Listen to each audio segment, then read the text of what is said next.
ಇನ್ನು ಸರ್ಕಾರ ಹೇಳಿದಂತೆ ಪುನರ್ವಸತಿಯನ್ನ ಕಲ್ಪಿಸಿಕೊಡಲಾಗುತ್ತೆ ಅಂತ ಜಿಬಿಎ ಮುಖ್ಯ ಆಯುಕ್ತ ಮಹೇಶ್ವರ ರಾವ್ ಹೇಳಿಕೆಯನ್ನ ಕೊಟ್ಟಿದ್ದಾರೆ. ಈಗಾಗಲೇ ಮುಖ್ಯಮಂತ್ರಿಗಳ ಜೊತೆ ಮಾತನಾಡಿದೀವಿ. ವಸತಿ ಸಚಿವರು ಹೇಗೆ ಹೇಳ್ತಾರೋ ಹಾಗೆ ಮಾಡ್ತೀವಿ. ಸಾಧಕ ಬಾಧಕಗಳನ್ನ ಚರ್ಚೆ ಮಾಡಿ ಪುನರ್ವಸತಿ ಕಲ್ಪಿಸಲಾಗುತ್ತೆ ಅನ್ನೋದಾಗಿ ಮಹೇಶ್ವರ ರಾವ್ ಜಿಬಿಎ ಮುಖ್ಯ ಆಯುಕ್ತರು ಮಾತನಾಡಿದ್ದಾರೆ. ನೋಡೋಣ. ಈಗ ಡೀಟೇಲ್ಸ್ ಸರ್ಕಾರ ಹೇಳಿದ ಪ್ರಕಾರ, ಮಾನ್ಯ ಮಂತ್ರಿಯವರು ಹೇಳಿದ ಪ್ರಕಾರ ರಿಹ್ಯಾಬಿಲಿಟೇಷನ್ ಏನು ಮಾಡಬೇಕು ಅದರ ಬಗ್ಗೆ ಖಂಡಿತ ವ್ಯವಸ್ಥೆ ಈಗ ಚರ್ಚೆ ಮಾಡಿ ಫೈನಲೈಸ್ ಮಾಡ್ತೀವಿ. ಅದು will look at the rehabilitation possibilities ಎಲ್ಲ ಡೀಟೇಲ್ಸ್ ಈಗ ಪಡ್ಕೊಂಡು ಅದರ ಬಗ್ಗೆ ಮುಂದಿನ ಕ್ರಮ ತಗೊಳ್ತೇವೆ. ಅದೀಗ ಡೀಟೇಲ್ಸ್ ಸರ್ಕಾರ ಹೇಳಿದ ಪ್ರಕಾರ, ಮಾನ್ಯ ಮಂತ್ರಿಯವರು ಹೇಳಿದ ಪ್ರಕಾರ ರಿಹ್ಯಾಬಿಲಿಟೇಷನ್ ಏನು ಮಾಡಬೇಕು ಅದರ ಬಗ್ಗೆ ಖಂಡಿತ ವ್ಯವಸ್ಥೆ ಈಗ ಚರ್ಚೆ ಮಾಡಿ ಫೈನಲೈಸ್ ಮಾಡ್ತೀವಿ. ಅದು will look at the rehabilitation possibilities ಎಲ್ಲ ಡೀಟೇಲ್ಸ್ ಈಗ ಪಡ್ಕೊಂಡು ಅದರ ಬಗ್ಗೆ ಮುಂದಿನ ಕ್ರಮ ತಗೊಳ್ತೇವೆ. ಅದೀಗ ಡೀಟೇಲ್ಸ್ ಸರ್ಕಾರ ಹೇಳಿದ ಪ್ರಕಾರ, ಮಾನ್ಯ ಮಂತ್ರಿಯವರು ಹೇಳಿದ ಪ್ರಕಾರ ರಿಹ್ಯಾಬಿಲಿಟೇಷನ್ ಏನು ಮಾಡಬೇಕು ಅದರ ಬಗ್ಗೆ ಖಂಡಿತ ವ್ಯವಸ್ಥೆ ಈಗ ಚರ್ಚೆ ಮಾಡಿ ಫೈನಲೈಸ್ ಮಾಡ್ತೀವಿ. ಇನ್ನು ಕೋಗಿಲು ಲೇಔಟ್ನಲ್ಲಿ ತೆರವು ಕಾರ್ಯ ಆಯಿತು. ಅದಾದ ನಂತರ ಅಲ್ಲಿರುವಂತಹ ಜನ ಟೆಂಟ್ಗಳಲ್ಲಿ ವಾಸ ಇದ್ರು. ಹಾಗಾಗಿ ಸರ್ಕಾರ ಸಂತ್ರಸ್ತರಿಗೆ ಮನೆ ಕೊಡುವಂತ ಭರವಸೆ ಕೊಡ್ತು. ಈ ಕ್ರಮಕ್ಕೆ ಬಿಜೆಪಿ ನಾಯಕರು ಕೆಂಡಾಮಂಡಲರಾಗಿದ್ದಾರೆ. ಮುಸ್ಲಿಮರ ಓಲೈಕೆ ಅಂತ ಬಿಜೆಪಿ ನಾಯಕರು ಆರೋಪ ಮಾಡ್ತಾ ಇದ್ದಾರೆ.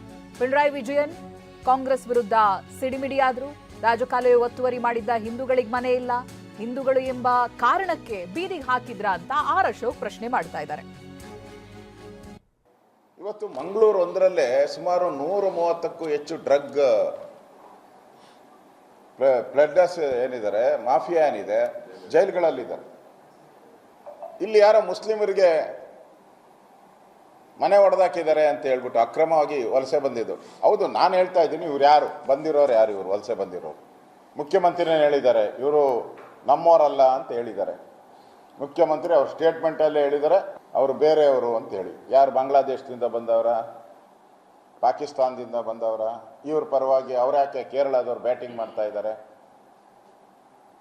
ಅವ್ರ ಪ್ರೀತಿ ಇದ್ರೆ ಕರ್ಕೊಂಡೋಗಿ ಕೇರಳದಲ್ಲಿ ಅವ್ರಿಗೆ ದೊಡ್ಡ ದೊಡ್ಡ ಬಂಗ್ಲೆ ಕಟ್ಕೊಳ್ರಿ. ನೀವ್ಯಾರು ಕರ್ನಾಟಕದ ನೆಲ ಕೇಳಕ್ಕೆ ನಿಮ್ಗೇನು ಅಧಿಕಾರ ಇದೆ? ಇಷ್ಟು ಕೇಳಿದ್ರು ಕೂಡ ಇಲ್ಲಿನ ಕಾಂಗ್ರೆಸ್ ಸರ್ಕಾರ, ಸಿದ್ದರಾಮಯ್ಯ ಹೇಳ್ತಾರೆ ಅವ್ರನ್ನ ತೆರವು ಮಾಡಿಬಿಟ್ಟಿದ್ದೀರಿ, ಅವ್ರಿಗೆ ಆಲ್ಟರ್ನೇಟಿವ್ ಜಾಗ ಕೊಡ್ತೀನಿ ಅಂತ ಹೇಳ್ತಾರೆ. ನಾಚಿಕೆ ಆಗಲ್ಲ ನಿಮಗೆ? ಕರ್ನಾಟಕ ಸರ್ಕಾರ ಯಾರು ರೂಲ್ ಮಾಡ್ತಾ ಇದ್ದಾರೆ? ಆ ಕೇರಳದ ಜನರಲ್ ಸೆಕ್ರೆಟರಿ ಇದ್ದಾರಲ್ಲ, ಯಾರು? ವೇಣುಗೋಪಾಲ್. ಕೇರಳದ ಮುಖ್ಯಮಂತ್ರಿ ಪಿನರಾಯಿ ಟ್ವೀಟ್ ಮಾಡ್ತಾರೆ, ಅನ್ಯಾಯ ಮಾಡ್ತಾ ಇದ್ದಾರೆ ಮುಸ್ಲಿಮರಿಗೆ ಅಲ್ಲಿ. ಅದು ಹಾಳಾಗೋಯ್ತು. ಏನೋ ಟ್ವೀಟ್ ಮಾಡಿದ್ದಾನೆ, ಜ್ಞಾನ ಇರಲಿಲ್ಲ, ಬುದ್ಧಿ ಇಲ್ಲ, ಮುಖ್ಯಮಂತ್ರಿಯಾಗಿ ಅವ್ರಿಗೇನೋ ಜ್ಞಾನ ತಪ್ಪಿರಬೇಕು, ಮಾಡಿದ್ದಾರೆ.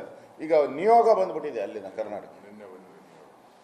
ಅಲ್ಲಿನ ಒಬ್ಬ MLA ನಿಯೋಗ ಬಂದು ಇಲ್ಲಿ ಪರಿಸ್ಥಿತಿ ಸರಿ ಇಲ್ಲ ಅಂತೇಳಿ ನಾಚಿಕೆ ಆಗಲ್ವ ನಿಮ್ಮ ಸರ್ಕಾರಕ್ಕೆ? ಹೆಂಗ್ರಿ ಬಿಟ್ರಿ ಅವ್ರನ್ನ? ಕರ್ನಾಟಕದ ನೆಲ ಜಲದ ಬಗ್ಗೆ ಗೌರವ ಇಲ್ಲ ಈ ಸರ್ಕಾರಕ್ಕೆ? ದಮ್ಮಿಲ್ವಾ ನಿಮಗೆ? ತಾಕತ್ತಿಲ್ವಾ?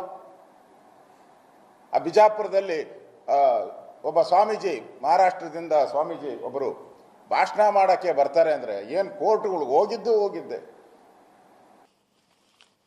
ನೀವು ಯಾರು ಗುಲಾಮರಾದ್ರೂ ಆಗ್ರಿ, ನೀವು ವೇಣುಗೋಪಾಲ್ ಅವರ ಗುಲಾಮರು ಬೇಕಾದ್ರೂ ಆಗ್ರಿ, ಪಿಣರಾಯಿ ವಿಜಯನ್ ಅವರ ಸರ್ಕಾರದ ಗುಲಾಮರಾದ್ರೂ ಆಗ್ರಿ, ಕಾಂಗ್ರೆಸ್ನವರು, ನಮಗೆ ಅದರ ಬಗ್ಗೆ ಆಕ್ಷೇಪಣೆ ಇಲ್ಲ.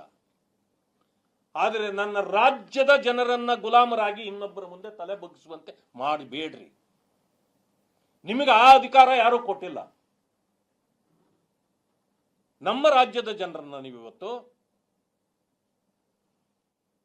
ಕೇರಳ ಸರ್ಕಾರದ ಮುಂದೆ ನೀವು ಮಂಡಿ ಊರಿ ನಮ್ಮ ಜನರನ್ನ ಅಲ್ಲಿ ಮಂಡಿ ಊರಿಸುವ ಕೆಲಸ ಮಾಡ್ತಾ ಇದ್ದೀರಿ. ಇದು ಗುಲಾಮಗಿರಿಯ ಒಂದು ಹೆಜ್ಜೆ ಅಂತ ಹೇಳಲಿಕ್ಕೆ ನಾನು ಬಯಸ್ತೇನೆ.